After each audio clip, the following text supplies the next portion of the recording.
Hello po sa lahat po ng mga supporters at sa lahat ng mga nagmamahal kay Mr. Alden Richards. Abay, Alden, siniguradong meron siyang bagong gagawin at bagong misyon matapos na gawin ito at isa publiko. Ano nga ba ang mga kaganapan ngayon sa buhay ni Alden? Yan ang ating pag-uusapan maya-maya lang. But before that, if you haven't subscribed yet to my YouTube channel, please don't forget to like, share, and subscribe at i-hit mo na rin ang notification bell for more showbiz updates. So bago tayo magpatuloy sa ating updates for today's video, nais ko pong pasalamatan kayo for always watching and trusting this channel. Thank you so much sa inyong laging panonood at palagi ang pagsubaybay sa mga updates po natin. Maraming salamat po. At ngayong araw, ito na dahil sa kabila ng kanyang tagumpay bilang isang pinakasikat na artista sa Pilipinas, pinatunayan ni Alden Richards na ang tunay na sukatan ng tagumpay ay hindi lamang nasusukat sa kasikatan o kayamanan, kundi sa kakayahang makatulong sa kapwa. Kamakailan lamang ay binahagi niya ang kanyang bagong misyon matapos niyang mapagtapos ang ilan sa kanyang mga scholars sa kolehiyo. Ito'y isang hakbang na muling nagpatunay sa kanyang malasakit sa kapwa Pilipino. Isa sa pinakamahalagang bahagi ng kwento ay ang tagumpay ng mga kabataang tinutulungan ni Alden sa pamamagitan ng kanyang foundation. Ayon po sa ulat, 5 college scholars, grabe 5 hindi isa but 5, ang kanyang matagumpay na napagtapos sa isang milestone hindi lamang para sa kanila kundi pati na rin sa aktor. Ang simpleng bilang na ito ay may malalim na kahulugan. Sa bawat estudyanteng nakakapagtapos, may isang pamilya ang nakakaahon sa hirap. May isang pangarap ang natupad at may isang kinabukasan ang nabago. Hindi ito basta-basta charity lang, Para kay Alden, may isang isang investment sa kinabukasan ng bansa. Ang scholarship program ni Alden ay bahagi ng kanyang AR Foundation, isang organisasyon na nakatuon sa pagtulong sa mga kabataang walang sapat na kakayahan na mag-aral. Sa paglipas ng panahon ay unti-unti niyang pinapalawak ang kanyang advokasya. Hindi lamang ito limitado sa pagbibigay ng tulong pinansyal, kundi pati na rin sa pagbibigay ng inspirasyon sa mga kabataan na magsikap at mangarap. Ayon sa mga ulat, matagal nang ginagawa ni Alden to. Ang ganitong uri ng pagtulong kahit bago pa man niyang tulungan ay itatag ang foundation ay talagang part na to ng kanyang advocacy. Matapos ang matagumpay ng kanyang scholarship, inilunsad ni Alden ang kanyang bagong project. Aba, may bagong proyekto si Alden. Sabi niya, Hero for All, Honoring Stories of the Everyday Filipino. Ang proyektong ito ay isang nationwide search na naglalayong kilalanin ang 20 Pilipino na gumawa ng kabutihan at nagdala ng ito yung kanyang isa sa pinakabago niyang nilulunsad na project. Ito po yung naghahanap siya ng mga Pilipino na nagbigay ng inspirasyon na sa pagsusumikap nga ng mga kabataan. Ayon po sa ulat, matagal nang ginagawa yan ni Alden at yung proyekto niya ay kinilala upang kumilala at nagdadala ng pagbabago sa kanilang komunidad. Bilang pagbibigay pugay sa mga unsung hero, pinakita na hindi kailangan maging sikat upang maging bayani, sabi niya.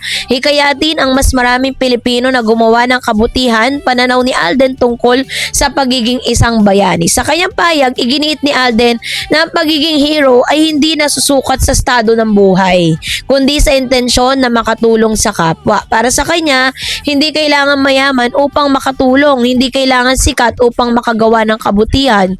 At ang simpleng pagtulong ay maaari nang maging isang anyo ng kabayanihan. Ito ay isang makapangyarihang mensahe, lalo na sa panahon na yun kung saan madalas na nasusukat ang halaga ng tao sa kanyang yaman o estado sa buhay.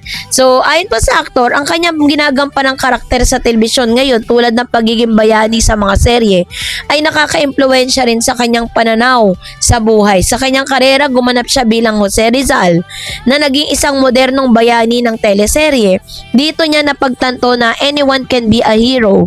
So, higit pa dyan, of course, ay pinakita din ni Alden na yung kanyang mga ginagawa ngayon ay talagang hindi siya naghahanap ng kahit ano pa mang kapalit dahil according to him, mas maganda raw yung konteksto at konsepto ng tinatawag na pay it forward.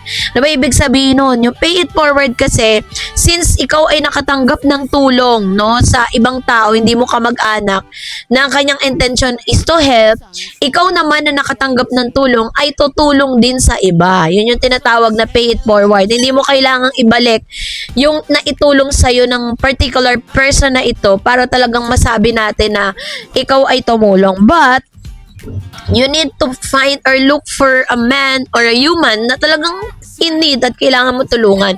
Yun yung kanyang purpose doon, 'di ba?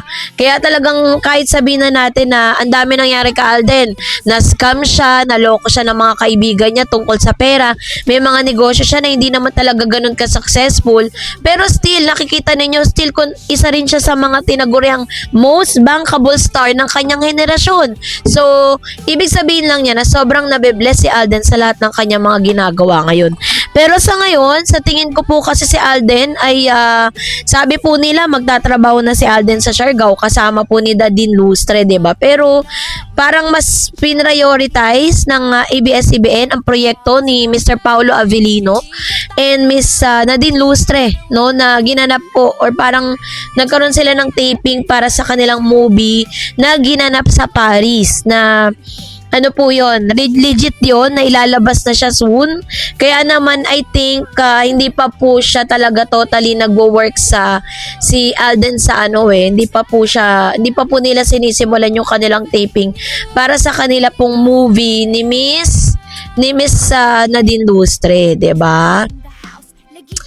At isa rin po sa mga sinasabi po natin na yung mga kaganapan ngayon kay Alden, parang mapapansin po ninyo, 'di ba? Parang ano na siya ngayon, medyo hindi na siya masyadong marami yung kanyang mga visibility sa showbiz, 'di ba? Although meron po siyang proyektor, meron po siyang ginagawang ngayon na parang na lang, hosting, ganyan. Kasi according to him, parang tinotoo niya yung sinabi niya sa kanyang latest interview noong year 2025 na parang maglalaylo siya sa pag-arte, no? Parang kailangan niya maghintay ng magandang material bago po siya ulit, 'di ba? Maaaring syempre nga naman siya yung tinaguriang box office king, 'di ba? Kasi si Miss Catherine yung box office queen. So kailangan mapantayan 'yun. Hindi kasi pwede na, kaya mahirap din talaga yung mataas yung nakuha mo tapos dapat hihigitan mo pa 'yun, 'di ba? So if ever po na magkakaroon siya ng panibagong pong project or pelikula sa big screen, kailangan siguraduhin ng GMA na malalagpasan ng GMA ang narating ng cut din, no, ni Catherine at ni Alden. Kung hindi man, syempre, bibigyan sila ng panibagong project together, pero siguro po parang katulad po ng mga pagganapan ngayon, di ba, dahil may jowa na nga si Catherine, si Mayor Mark Alcala, I don't know kung 100% pa rin ang supportang ibibigay ng cut din para sa kanila. Yun po yung hindi ako sigurado. Di ba, kasi may mga cut din na parang nadismaya nung hindi si Catherine at si Alden Richards ang nagkatuluyan, 'di ba? At isa na tayo doon kasi gusto natin talaga si Catherine at Alden. Talaga namang grabe naman kasi yung chemistry nila. Sumasabog naman talaga yung chemistry nilang dalawa, 'di ba?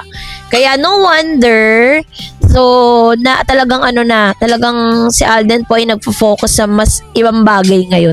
'Di ba, gumagawa siya ng mga international movie, nagpo-produce siya ng international movie, nagkokontrabida siya, 'di ba, na napapanood sa ibang bansa. And that's really talagang level up 'yun, upgrade 'yun na masasabi. So, kaya naman congratulations Mr. Alden for your endeavors and success na nagaganap sa buhay mo ngayon dahil deserve mo 'yan. So, that's it for today. For more videos and updates, please don't forget to like and subscribe, and please don't forget to follow my Facebook page, Dar Eds TV and Dar Eds channel. God bless everyone!